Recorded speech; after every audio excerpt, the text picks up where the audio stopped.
Hello everyone, welcome back to the One Day One Concept video.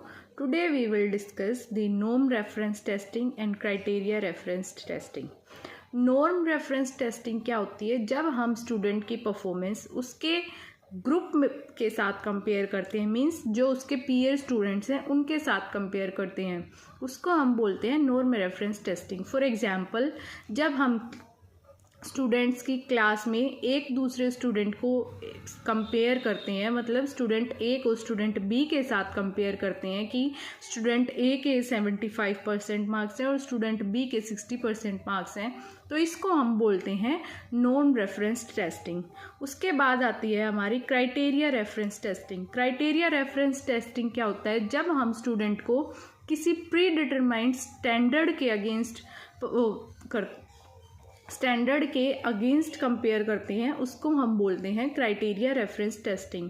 For example, हमने standard set किया कि students के जो हैं 75% मार्क्स आने चाहिए, तो जो हमने 75% मार्क्स वाला क्राइटेरिया लिया है वो हमारा स्टैंडर्ड है.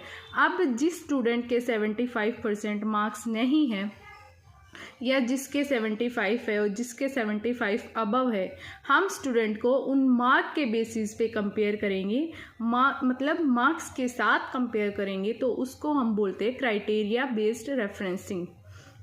जो हमारी नॉर्म रेफरेंस टेस्टिंग होती है वो ओनली क्वांटिटेटिव होती है इन नेचर, और जो हमारी क्राइटेरिया बेस्ड रेफरेंस टेस्टिंग होती है वो क्वालिटेटिव और क्वांटिटेटिव दोनों होती है. फॉर एग्जांपल, क्वालिटेटिव कैसे होगी कि हमने स्टैंडर्ड किया जितने भी पंक्चुअल स्टूडेंट हैं, तो पंक्चुअलिटी हमारी क्वालिटी है.